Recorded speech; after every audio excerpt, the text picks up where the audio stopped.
Hi hello അസ്സലാമു അലൈക്കും. എന്തൊക്കെയുണ്ട് വിശേഷം? എല്ലാവർക്കും സുഖാണെന്ന് വിചാരിക്കുന്നു. പുതിയൊരു വീഡിയോയിലോട്ട് എല്ലാവർക്കും സ്വാഗതം. ഇന്നത്തെ വീഡിയോ വന്നിട്ട് ഒരു ഡേ മൈ ലൈഫ് ആണ് കേട്ടോ. അപ്പോൾ വീഡിയോ സ്കിപ്പ് ചെയ്യാതെ കാണാം. ഇഷ്ടത്തിന് നമുക്ക് നമ്മുടെ ഇഷ്ട വിഭവങ്ങളൊക്കെ തയ്യാറാക്കാന്നുള്ളതും കൂടി ഇതിൽ ഇൻക്ലൂഡ് ചെയ്തിട്ടുണ്ട് കേട്ടോ. അപ്പോൾ ഇന്നൊരു വെള്ളിയാഴ്ചയാണ്. അപ്പോൾ വെള്ളിയാഴ്ചത്തെ ഉച്ചത്തെ വിശേഷങ്ങളും ക്ലീനിങ്ങും കുക്കിങ്ങും എല്ലാം ഇൻക്ലൂഡ് ചെയ്തിട്ടുള്ള വീഡിയോ ആണ്. അപ്പം നിങ്ങളുടെ അഭിപ്രായങ്ങളൊക്കെ നിങ്ങൾ എന്തായാലും കമന്റിൽ രേഖപ്പെടുത്തുക. അങ്ങനെ എന്താ ഞാൻ വേഗം മക്കളൊക്കെ സ്കൂളിൽ പറഞ്ഞയച്ചതിന് ശേഷമാണ് കേട്ടോ ക്ലീനിങ്ങിലേക്ക് നിന്നിട്ടുള്ളത്. രാവിലത്തെ ബ്രേക്ക്ഫാസ്റ്റ് ഒക്കെ കഴിച്ച് മക്കളെയും കൂടി അവർ സ്കൂളിലും അംഗനവാടിയിലൊക്കെ കൊണ്ടുപോയാക്കി കേട്ടോ. അത് കഴിഞ്ഞ് വന്ന് വേഗത ചൂലെടുത്തിട്ട് സിറ്റ് ഔട്ട് അങ്ങോട്ട് അടിച്ചു വാരി എടുക്കുന്നുണ്ട് കേട്ടോ. എന്നിട്ട് പിന്നെ ഒന്ന് തുടച്ചിടാൻ വേണ്ടിയിട്ട് നിൽക്കുകയാണ്. ഒരു സിറ്റ് ഔട്ട് എന്ന് പറഞ്ഞാൽ കുറച്ച് ഓപ്പൺ ഏരിയ ആണ് കേട്ടോ. അതുകൊണ്ട് തന്നെ പൂച്ചയും ഒക്കെ കയറാനുള്ള സാധ്യത കൂടുതലാണ്. പൂച്ച കയറലും ഉണ്ട് കേട്ടോ. കാരണം ഇപ്പം മഴ ആയതുകൊണ്ട് തന്നെ പൂച്ചക്ക് നല്ല തണുപ്പും കാര്യങ്ങളൊക്കെ ഉണ്ടാകുമ്പോൾ എന്തായാലും കയറി കിടക്കാൻ വേണ്ടിയിട്ട് സിറ്റ് ഔട്ട് ഉപയോഗിക്കാറുണ്ട് കേട്ടോ. പക്ഷെ ഓവറായിട്ട് അങ്ങനെയൊന്നും ഉണ്ടാവില്ല. പക്ഷെ പൂച്ചകൾ തമ്മിൽ കടി കൂടിയാൽ ഭയങ്കര പ്രശ്നമാണ്. അതുകൊണ്ട് തന്നെ ഒരു 2-3 പ്രാവശ്യം തുടക്കൽ നിർബന്ധമാണ്. എന്തെങ്കിലും ലിക്വിഡ് എന്തെങ്കിലും ഉപയോഗിച്ചിട്ട് തുടക്കും കേട്ടോ. അങ്ങനെ ദാ ഇന്നും അതുപോലെ തുടച്ചെടുക്കുകയാണ്. പിന്നെ നമ്മൾ സിറ്റൗട്ടിന്റെ സ്റ്റെപ്പുമലൊക്കെ മഴ പെയ്യുന്നോണ്ട് വെള്ളം വീകുന്നുണ്ട്. അപ്പോൾ അവിടെയും കൂടി ഒന്ന് തുടച്ച് വൃത്തിയാക്കിയിട്ടാണ്. അത് കഴിഞ്ഞ് നേരെ ദാ ഞാൻ ചവിട്ടിയൊക്കെ വെച്ച് കൊടുത്തിട്ടുണ്ട്. ഇനി നേരെ നമ്മൾ അകത്തേക്ക് വന്നിട്ട് വാതിലൊക്കെ ഒന്ന് ലോക്ക് ചെയ്തതിന് ശേഷം പിന്നെ ഞാൻ ഇത് നേരത്തെ ഞാൻ കൊണ്ടുവന്ന സാധനങ്ങളാണ് കേട്ടോ. മക്കളെ ഞാനാണ് കേട്ടോ അംഗനവാടിയിലും സ്കൂളിലും കൊണ്ടാക്കുക. അപ്പോൾ തിരിച്ചു വരുന്ന സമയത്ത് ഇന്ന് വെള്ളിയാഴ്ച ആണല്ലോ. അപ്പോൾ എന്തെങ്കിലും സ്പെഷ്യൽ ഉണ്ടാക്കും വേണം.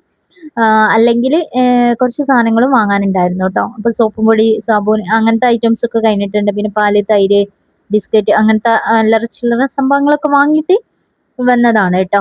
അപ്പോൾ അതൊന്ന് ജസ്റ്റ് ഒന്ന് കാണിച്ചു എന്നുള്ളൂ കേട്ടോ. പിന്നെ എന്താ ഞാൻ നേരെ അകത്തേക്ക് വന്നിട്ട് ബെഡ്ഷീറ്റും തലയണയും ഇതെല്ലാം കൂടി ഒന്ന് വിരിച്ചിടുന്നുണ്ട് കേട്ടോ. ഞാൻ കുറച്ച് സാധനങ്ങൾ വാങ്ങിയതിൽ കുറച്ച് ബാലൻസ് ഉണ്ടായിരുന്നു. അപ്പോൾ കുറച്ച് കടലമുട്ടായും അതുപോലെ കുറച്ച് പുളിയിഞ്ചിയൊക്കെ വാങ്ങിയിട്ടുണ്ട് കേട്ടോ. വെറുതെ ഇരിക്കുമ്പോൾ കഴിക്കാലോ. പുറത്താണെങ്കിൽ നല്ല മഴ പെയ്തുകൊണ്ട് നിൽക്കുന്നുണ്ട് കേട്ടോ. ഇന്നിപ്പോ രാവിലെ ഞാൻ വിചാരിച്ചു മഴയൊന്നുമില്ല, പക്ഷെ നല്ല പോലെ വെളിച്ചം ഉണ്ടായിരുന്നു, വെയിലിറക്കുന്നുണ്ടായിരുന്നു കേട്ടോ. അപ്പൊ ഞാൻ വിചാരിച്ചു മഴ ഉണ്ടാവില്ല എന്ന്. പിന്നെ കണ്ടിട്ട് മഴ അങ്ങോട്ട് തകൃതിയായിട്ട് പെയ്യാൻ തുടങ്ങി കേട്ടോ. അപ്പൊ ഞാൻ വരുന്ന സമയത്ത് ചിക്കൻ വാങ്ങിയിട്ടുണ്ടായിരുന്നേ. അങ്ങനെ ചിക്കനൊക്കെ ഒന്ന് കേൾക്കാൻ വേണ്ടിയിട്ട് മാറ്റി വെച്ച്. പിന്നെ മമ്പയർ തലേന്ന് തന്നെ നമ്മൾ വെള്ളത്തിലിട്ട് വെച്ചിട്ടുണ്ടായിരുന്നേ. അത് നല്ലപോലെ ഊറ്റിയെടുത്ത് കേക്ക് വൃത്തിയാക്കിയിട്ട് കുക്കറിലേക്ക് ചേർത്ത് കൊടുക്കുന്നുണ്ട് കേട്ടോ. ഇന്ന് മമ്പയറിന്റെ ഉപ്പേരിയും ചിക്കൻ കറിയാണ് റെഡിയാക്കി എടുക്കുന്നത്. പിന്നെ നമ്മൾ തലേന്ന് തന്നെ കുറച്ച് ചോറ് വെച്ചതുണ്ടായിരുന്നേ. അതുകൊണ്ട് തന്നെ അതൊന്ന് തിളപ്പിച്ചു വിട്ടണം. നല്ല വേവുള്ള അരി ആയതുകൊണ്ടേ നല്ല ഫ്രഷ് ആണ് കേട്ടോ ചോറും. അപ്പൊ അതൊന്ന് തിളപ്പിച്ചു വിട്ടാൻ വേണ്ടിയിട്ട് വെച്ചിട്ടുണ്ട്. അതിനിടയിൽ കുക്കറിൽ ഇതാ നമ്മൾ മമ്പയറും കൂടി ഒന്ന് ഉപ്പേരിക്ക് വേണ്ടിയിട്ട് റെഡിയാക്കാൻ വേണ്ടിയിട്ട് വെച്ചു കൊടുത്തിട്ടുണ്ട് കേട്ടോ.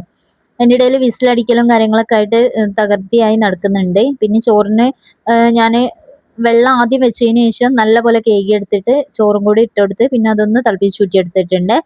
അങ്ങനെ ഓട്ടപാത്രത്തിലേക്ക് അത് മാറ്റിയിട്ടുണ്ട്. ഇനി വേഗം ബാക്കിയുള്ള പാത്രങ്ങൾ കൂടി ഒന്ന് കഴുകി വെക്കാണ് കേട്ടോ. നമ്മൾ ഈ കിച്ചണിൽ ജോലിയൊക്കെ ചെയ്യുന്ന സമയത്ത് ചെറിയ ചെറിയ പാത്രങ്ങൾ മാത്രമാണെന്നുണ്ടെങ്കിൽ അതപ്പോ അങ്ങോട്ട് കഴുകി വെക്കാം കേട്ടോ. എന്നാൽ പിന്നെ കുറേ സ്ഥലങ്ങളിൽ കുറേ പാത്രങ്ങൾ കുന്നുകൂട്ടുന്നതിന് പകരമായിട്ട് ഇങ്ങനെ ചെറിയ ചെറിയ ടിപ്സും കാര്യങ്ങളൊക്കെ ചെയ്താൽ മതി. ഇനി നമുക്ക് ചിക്കൻ കറി റെഡിയാക്കണം. അത് ഞാൻ ചോറ് തിളപ്പിച്ചൂറ്റിയത് മാറ്റി വെച്ചിട്ടുണ്ട് കേട്ടോ. ചിക്കൻ കറിയിലേക്കുള്ള തക്കാളി, വലിയുള്ളി, പിന്നെ കുറച്ച് ചെറിയുള്ളി എടുത്തിട്ടുണ്ട്, പിന്നെ വെളുത്തുള്ളി, പിന്നെ ഇഞ്ചി, ഇതെല്ലാം കൂടി തൊലിയൊക്കെ ഒന്ന് കളഞ്ഞ് പിന്നെ കട്ട് ചെയ്തെടുക്കുക. വീഡിയോസ് ഒക്കെ കാണുന്നവർക്ക് ചിലപ്പം തോന്നും ഇവക്ക് എന്താ ഒരു ദിവസം മടിയില്ലേ എന്നുള്ളത് കേട്ടോ. സത്യം പറഞ്ഞാൽ എനിക്ക് മടിയൊക്കെ ഉണ്ടാവാറുണ്ട് കേട്ടോ. പക്ഷെ മടി പിടിച്ച് അവിടെ ഇരുന്നിട്ടുണ്ടെങ്കിൽ കാര്യങ്ങൾ അങ്ങോട്ട് മുന്നോട്ട് പോകില്ലല്ലോ എന്ന് വിചാരിച്ചിട്ട് മടിയെ പതുക്കെ പതുക്കെ മാറ്റാൻ ശ്രമിക്കും കേട്ടോ. ചില ദിവസം ഭയങ്കര മടിയായിരിക്കും. അപ്പൊ ഒരു പണി എടുക്കാൻ പോലും തോന്നൂല കേട്ടോ. എന്റെ വീട്ടിലെ സത്യം പറഞ്ഞാൽ ഞാനങ്ങനെ മടി പിടിച്ചിരുന്നിട്ടുണ്ടെങ്കിൽ അതൊരു പ്രോപ്പർ ആയിട്ടുള്ള കാര്യങ്ങൾ അവിടെ നടന്നു പോകില്ല എന്നുള്ള നല്ല ബോധം എനിക്കുണ്ട് കേട്ടോ. അതുകൊണ്ട് തന്നെ എന്റെ മടിയൊക്കെ ഞാൻ അങ്ങോട്ട് മാറ്റി വെക്കും. പിന്നെ ചില സമയത്ത് മടിയൊക്കെ തോന്നുമ്പോൾ നമുക്ക് ഇഷ്ടപ്പെട്ട കാര്യങ്ങളൊക്കെ ചെയ്ത് കണ്ട് അങ്ങോട്ട് അഡ്ജസ്റ്റ് ചെയ്ത് കണ്ട് അങ്ങോട്ട് മുന്നോട്ട് പോകും കേട്ടോ. അപ്പൊ മാക്സിമം നമുക്ക് എന്തെങ്കിലും മടിയോ ടെൻഷനോ കാര്യങ്ങളൊക്കെ ഉണ്ടെന്നുണ്ടെങ്കിൽ നമുക്ക് ആ ടെൻഷൻ അടിച്ച് കൂടുതൽ ഓവർ തിങ്ക് ആയിട്ട് ചിന്തിച്ച് കൂട്ടുമ്പോൾ ഭയങ്കര പ്രശ്നമായിരിക്കും കേട്ടോ. നമ്മൾ ഏറ്റവും കൂടുതൽ എത്രത്തോളം ചിന്തിക്കുന്നു അത്രത്തോളം നമ്മുടെ പ്രശ്നങ്ങൾ വഷളാവുകയാണ് കേട്ടോ ചെയ്യുന്നത്. അപ്പൊ മാക്സിമം നമ്മൾ ചിന്തിക്കണം, ചിന്തിക്കണ്ടെന്നല്ല ഞാൻ പറഞ്ഞത്. പക്ഷെ ഓവർ തിങ്ക് ആയിട്ട് ചിന്തിക്കുമ്പോൾ അത് തന്നെ നമ്മളെ മനസ്സമാധാനം നഷ്ടപ്പെടുത്തും കേട്ടോ. അപ്പൊ മാക്സിമം മടിയൊക്കെ ഇല്ലാതെ നല്ല രീതിയിൽ മടിയെ മാറ്റിയെടുക്കാൻ എന്തെങ്കിലുമൊക്കെ വഴിയുണ്ടോന്നൊക്കെ അന്വേഷിച്ച് അത് നമുക്ക് ഇഷ്ടപ്പെട്ട കാര്യങ്ങളൊക്കെ ചെയ്ത് നമ്മളെ മടികളൊക്കെ മാറ്റിയെടുക്കാം കേട്ടോ. അപ്പൊ നമുക്ക് നമ്മുടെ വീട്ടുജോലികളൊക്കെ നല്ല ഈസി ആയിട്ടും നല്ല പെർഫെക്റ്റ് ആയിട്ടും നല്ലൊരു വീട്ടമ്മയായിട്ടും ജീവിക്കാൻ കഴിയും കേട്ടോ. അപ്പൊ ഞാൻ എന്റെ അനുഭവത്തിലൂടെയാണ് കേട്ടോ ഇതെല്ലാം കൂടി നിങ്ങളുമായിട്ട് ഷെയർ ചെയ്യുന്നത്. ഇങ്ങനത്തെ വീഡിയോ ഒക്കെ ഇടുന്നത് നിങ്ങൾക്ക് ഇഷ്ടമുണ്ടെന്നുണ്ടെങ്കിൽ നിങ്ങൾ എന്തായാലും കമന്റിൽ അറിയിക്കണം കേട്ടോ. ഒരുപാട് പേര് വീഡിയോസ് കാണുന്നുണ്ട്, എന്നാലോ കമന്റ് ഇട്ടില്ല കേട്ടോ. അതുകൊണ്ട് തന്നെ പറയുന്നത്, നിങ്ങൾ കമന്റ് എന്തായാലും ഇടാൻ വേണ്ടിയിട്ട് ശ്രമിക്കുക കേട്ടോ. അതും നിങ്ങൾ എവിടെ ഇരുന്നാണ് കമന്റ് അയക്കുന്നത് എന്നുള്ള സ്ഥലവും കൂടി ഒന്ന് പറയുകയാണെങ്കിൽ നമുക്ക് എവിടെ നിന്നൊക്കെ നമ്മളെ വീഡിയോസ് ആരൊക്കെ കാണുന്നുണ്ട് എന്നുള്ളതും കൂടി നമുക്കറിയാൻ പറ്റുമല്ലോ. അതുകൊണ്ടാണ് കേട്ടോ അതൊക്കെ പറഞ്ഞിട്ടുള്ളത്. അങ്ങനെ ഇതാ ചിക്കൻ കറി ഏകദേശം റെഡി ആയിക്കൊണ്ടിരിക്കുന്നുണ്ട് കേട്ടോ. നമ്മള് വെജിറ്റബിൾസ് ഒക്കെ ഒന്ന് വാട്ടിയെടുക്കാൻ വേണ്ടിയിട്ട് മൺചട്ടിയിലാണ് കേട്ടോ ഞാൻ ചിക്കൻ കറി വെക്കുന്നത്. നല്ല ടേസ്റ്റ് ആണ് കേട്ടോ ഉണ്ടാക്കിയെടുക്കാൻ. അങ്ങനെ ഇതാ വെല്ലുള്ളിയും തക്കാളിയും പച്ചമുളകും നമ്മൾ നേരത്തെ അരിഞ്ഞിട്ടുള്ള എല്ലാ സംഭവങ്ങളും ചേർത്ത് കൊടുത്ത് നല്ലപോലെ വഴറ്റിയെടുത്തതിന് ശേഷമാണ് കേട്ടോ കുറച്ച് മഞ്ഞപ്പൊടി, മുളക് പൊടി, മല്ലിപ്പൊടി, ഗരം മസാല, ചിക്കൻ മസാല ഇങ്ങനത്തെ ഐറ്റംസ് ഒക്കെ ചേർത്തിട്ട് നമ്മൾ അങ്ങോട്ട് ചിക്കൻ കറി റെഡിയാക്കി എടുക്കുകയാണ് കേട്ടോ. എന്നെ സംബന്ധിച്ച് വെള്ളിയാഴ്ച ദിവസം എന്തെങ്കിലും ഒരു സ്പെഷ്യൽ ഉണ്ടാക്കലുണ്ട് കേട്ടോ. ഇന്നിപ്പോ ഉച്ചക്ക് ആരുമില്ല കേട്ടോ. അതുകൊണ്ട് തന്നെ ഞാൻ എന്താട്ടെ ചിക്കൻ കറിയും അതുപോലെ മമ്പയറിന്റെ ഉപ്പേരിയും തലേന്ന് നമ്മൾ ഉണ്ടാക്കിയെടുത്തിട്ടുള്ള ചോറുണ്ടായിരുന്നു ബാക്കി വന്നത് കേട്ടോ. അതും കൂട്ടിയിട്ടാണ് കേട്ടോ നമ്മൾ ഉച്ചയത്തെ ലഞ്ച് കഴിക്കുന്നത്. പിന്നെ രാത്രിയേക്ക് ഞാൻ വിചാരിച്ചു ചിക്കൻ കറി ഉണ്ടല്ലോ, അപ്പൊ നെയ്ച്ചോറും വെക്കാന്നുള്ള ഒരു മൈൻഡിലാണ് കേട്ടോ ഞാൻ ഈ കാര്യങ്ങളൊക്കെ റെഡിയാക്കി എടുക്കുന്നത്. അങ്ങനെ അത് ചിക്കനൊക്കെ ചേർത്ത് കൊടുത്തിട്ടുണ്ട്. ഇനി ആവശ്യത്തിനുള്ള വെള്ളം ഒഴിച്ചിട്ട് നല്ല പോലെ തന്നെ ഒന്ന് വേവിച്ചെടുക്കണം കേട്ടോ. നല്ല പോലെ തിളപ്പിച്ചെടുത്താൽ മതി. കറി ഒന്ന് വെന്ത് വന്നതിന് ശേഷമാണ് പിന്നെ മമ്പയർ നല്ലപോലെ കൂക്കിച്ച് വെച്ചിട്ടുണ്ടല്ലോ അത് വറവിട്ടെടുക്കാനുണ്ടായിരുന്നേ. അപ്പൊ ചീൻചട്ടി വെച്ചിട്ടുണ്ട്. ചിക്കൻ കറി എപ്പോഴേക്കും റെഡി ആയപ്പോൾ ചീൻചട്ടിയിലേക്ക് കുറച്ച് ഓയിലും കുറച്ച് കടുകും കറിവേപ്പിലേക്ക് ഇട്ടിട്ട് ഒന്ന് പൊട്ടിച്ചെടുക്കുന്നുണ്ട്.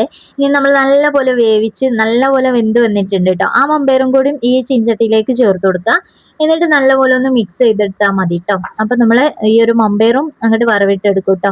ഇനി സിമ്പിൾ ആയിട്ട് വേറെ ആരും ഇല്ലല്ലോ എന്ന് വിചാരിച്ചിട്ടാണ് കേട്ടോ ഞാൻ ഈ ഒരു രീതിയിലാക്കിയത്.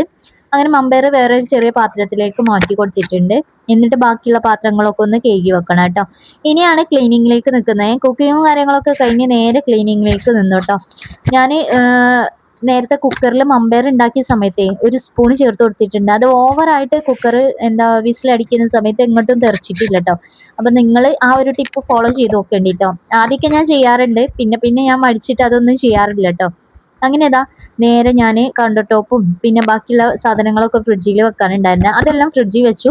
കൗണ്ടർ ടോപ്പ് ഒന്ന് തുടച്ചിട്ടു, ഗ്യാസ് സ്റ്റോപ്പ് തുടച്ചു. അത് കഴിഞ്ഞ് ഇതാ പാത്രങ്ങളൊക്കെ ഒന്ന് കേകി വെക്കുന്നുണ്ട് കേട്ടോ. നല്ല സന്തോഷത്തോട് കൂടിയിട്ട് കിച്ചണിലെ ജോലികളൊക്കെ തീർക്കണം എന്നുണ്ടെങ്കിൽ നമുക്ക് ഇഷ്ടപ്പെട്ട പാട്ടുകളൊക്കെ ഉണ്ടല്ലോ, അതൊക്കെ നമ്മൾ ഫോണിൽ പ്ലേ ചെയ്യുക, അല്ലെങ്കിൽ എന്തെങ്കിലും ഫിലിമൊക്കെ കാണുകയാണെങ്കിൽ കുക്ക് ചെയ്തുകൊണ്ട് നമുക്ക് ഫിലിം കാണാമല്ലോ. അപ്പൊ അതൊക്കെ ഇതുപോലത്തെ ഏതെങ്കിലും ഒരു കോർണറിൽ വെച്ച് കണ്ടൊക്കെ നമുക്ക് ഈസി ആയിട്ട് നമ്മുടെ കിച്ചണിലെ ജോലികളൊക്കെ തീർത്തെടുക്കാം കേട്ടോ. നമ്മൾ ജോലി ചെയ്യാൻ മടിയുണ്ട് എന്നുണ്ടെങ്കിൽ എന്തെങ്കിലും മോട്ടിവേഷൻസ് വീഡിയോസ് ഒക്കെ ഉണ്ടാവല്ലോ യൂട്യൂബില്, അതൊക്കെ കണ്ടാലും മതി കേട്ടോ. ഇതൊക്കെ പറയുന്നത് എന്താണെന്ന് വെച്ചാലേ കുറേ പേർക്ക് മടി പിടിച്ചിട്ട് ജോലികളൊന്നും ചെയ്യുന്നില്ല. നിന്റെ വീഡിയോ കാണുമ്പോഴാണ് ജോലി ചെയ്യാനുള്ള ഒരു ഇത് വരുന്നത്, അല്ലെങ്കിൽ എന്തെങ്കിലും ചെയ്യാൻ തോന്നുന്നത് എന്നൊക്കെ പറഞ്ഞിട്ട് ഒരുപാട് പേര് കമന്റ് അയക്കാറുണ്ട് കേട്ടോ. കമന്റ് ആയിട്ടും മെസ്സേജ് ആയിട്ടും വരാറുണ്ട് കേട്ടോ. അതുകൊണ്ടാണ് അവർക്കുള്ള ടിപ്സും കൂടി ഞാൻ ഈ ഒരു വീഡിയോയിൽ ഇൻക്ലൂഡ് ചെയ്തിട്ടുള്ളത് കേട്ടോ. കുറെ പേര് വിചാരിക്കും ഇവക്ക് എന്താ വട്ടാണ്, ഇവളെന്താ ഇങ്ങനെ ഇതന്നെ പറഞ്ഞുകൊണ്ടിരിക്കുന്നത് വിചാരിക്കും. പക്ഷെ എൻ്റെ വീഡിയോ കാണുന്ന ചില ആൾക്കാർക്ക് എൻ്റെ വീഡിയോ ഭയങ്കര ഇഷ്ടമാണ്. കാരണം അവർ കാണുന്നത് തന്നെ കുറച്ചൊരു മോട്ടിവേഷൻ കിട്ടാൻ വേണ്ടിയിട്ടാണ്. ഞാൻ വലിയ മോട്ടിവേഷൻ സ്പീക്കർ ആയിട്ടൊന്നുമല്ല. വീട്ടിൽ ചെയ്യുന്ന ജോലിക്ക് മടി, അല്ലെങ്കിൽ കുട്ടികളൊക്കെ വെച്ചിട്ട് മാനേജ് ചെയ്യാൻ കഴിയുന്നില്ല എന്നുള്ള പരാതികളൊക്കെ ഉള്ളതുകൊണ്ട് അവർക്കുള്ള ചെറിയ ചെറിയ ടിപ്സ് ഞാൻ ഈ വീഡിയോയിലൂടെ ഇൻക്ലൂഡ് ചെയ്തുന്നു എന്നുള്ളൂ കേട്ടോ. അപ്പൊ അങ്ങനത്തെ വീഡിയോ ഇഷ്ടപ്പെടുന്നവരുണ്ടെങ്കിൽ എന്തായാലും ഇന്ന് തീർച്ചയായിട്ടും നിങ്ങളുടെ കമന്റ് ഞാൻ പ്രതീക്ഷിക്കുന്നുണ്ട് കേട്ടോ. ഇന്ന് ലാസ്റ്റ് ആണ് കേട്ടോ അടിച്ചു വാരി എടുക്കുന്നത്. കിച്ചണിലെ എല്ലാ ജോലിയും കഴിഞ്ഞ് കൗണ്ടർ ടോപ്പും സിങ്കും കാര്യങ്ങളൊക്കെ വൃത്തിയാക്കിയതിന് ശേഷമാണ് ഞാൻ അകൊന്ന് അടിച്ചു വാരി എടുക്കുക. ലാസ്റ്റ് ഇതേ സ്റ്റെപ്പുമേൽ കുറച്ച് മഴവെള്ളം വികുന്നോണ്ട് തന്നെ അടിച്ചു വാരുന്ന ചൂല് വെറുതെ നനക്കണ്ടല്ലോ എന്ന് വിചാരിച്ചിട്ട് വെള്ളം ഒഴിച്ചിങ്ങാണ്ട് അവിടെ കേൾക്കുന്നുണ്ട് കേട്ടോ. അത് കഴിഞ്ഞതിന് ശേഷമാണ് ഞാൻ പിന്നെ മോപ്പ് എടുത്തുങ്ങാണ്ട് ഒന്ന് തുടച്ചെടുക്കുന്നത്. ക്ലീനിങ് കഴിഞ്ഞ് കഴിഞ്ഞാൽ പിന്നെ ഉച്ചയത്തെ ഫുഡും കഴിച്ചാൽ നമ്മളെ പണികൾ ഇന്നത്തെ തീരും കേട്ടോ. അപ്പൊ ഇന്നത്തെ വീഡിയോ ഇത്രയൊക്കെ ഉള്ളൂ. പുതിയൊരു വീഡിയോ കാണാം. അതുവരേക്കും ബൈ. അസ്സലാമു അലൈക്കും. Thank you for watching.